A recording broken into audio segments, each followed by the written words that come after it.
So this is definitely a strange, obscure Funko to have on the show compared to Stranger Things and Overwatch, which are a little bit more modern and a little bit more current.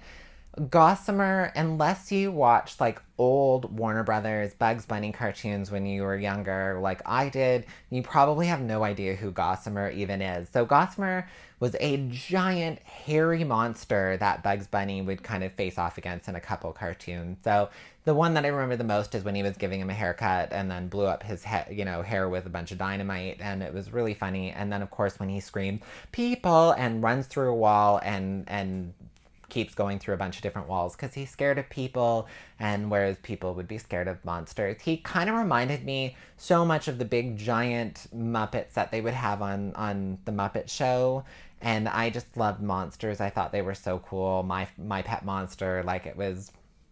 Anyways, that was my childhood. I just love monsters and creepy things, and that's probably why I love Funko so much, is they're cute and weird and creepy. Anyways, Gossamer is great. Already, I can see probably my favorite part, which they nailed so much, is he wears sneakers, and which was just really random for a giant monster to be wearing instead of monster feet. So they made him definitely look a little bit more in his monster form than he's kind of cute and cuddly in a lot of the cartoons. So, anyways, let's crack this Gossamer out of his box and take a look at him. Okay, so his feet and his running shoes are really funny.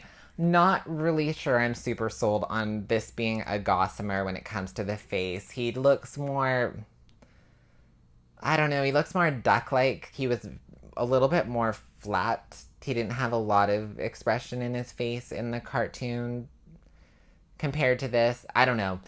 It's really adorable, don't get me wrong. This is super cute. They got his hair kind of tough puff going on here properly. Sneakers, the way they glued his arms in and everything, it really works, but he doesn't scream Gossamer to me, so this is kind of a weird one for me. I still love him because he looks like a monster, but he should have been a little bit more A-framed. This could have actually been a 6-inch figure, way more than this should have been a regular, because if you had a Bugs Bunny now next to him, you wouldn't really kind of get the concept of like the size comparison in the cartoon, where Gossamer was like 3 times the height of Bugs Bunny. So he's pretty cool. I'm not gushing over him. Like, I was really excited when my sister ended up getting him in the States and I saw him in the picture. He's cute, don't get me wrong. I definitely am going to keep him in my collection just for the sake of the fact that he's a monster, but they definitely dropped the ball a little bit. Then that's kind of a bummer. Like, I mean, the Steve again from Stranger Things, they nailed on all the different facets of him and picked a great scene, but I would have really liked to have seen this to be in a 6-inch figure, especially since they're going into something a little bit more obscure and bringing him out. But maybe that's why they did it, is just because they, weren't sure how many people would actually kind of jive with that or get into it. But Funko, bring me out a 6-inch Gossamer that's a little bit more, I don't know, a little bit more size framed differently. This guy, I don't know, tell me what you think. If you watched this cartoon back in the day, you're seeing the 360 video of him, tell me what you think compared to Gossamer. I'm going to put up a shot at least of the actual cartoon compared to this, and we'll kind of see what you guys think. But anyways, subscribe to the channel, leave your comments in the comment section. I love hearing them. He's probably going to grow on me because he's super cute, but all in all, Gossamer's a little bit of a bummer when it comes to, yeah, I would have liked something a little bit more.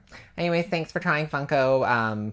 I'm glad you're reaching out into some of the kind of like cooler, obscure characters, but for us fans who are actually going to want to buy them, you really have to up your game on that one, because this guy should have been a 6-inch, should have been way more like stocky kind of square. You'll see it in the picture.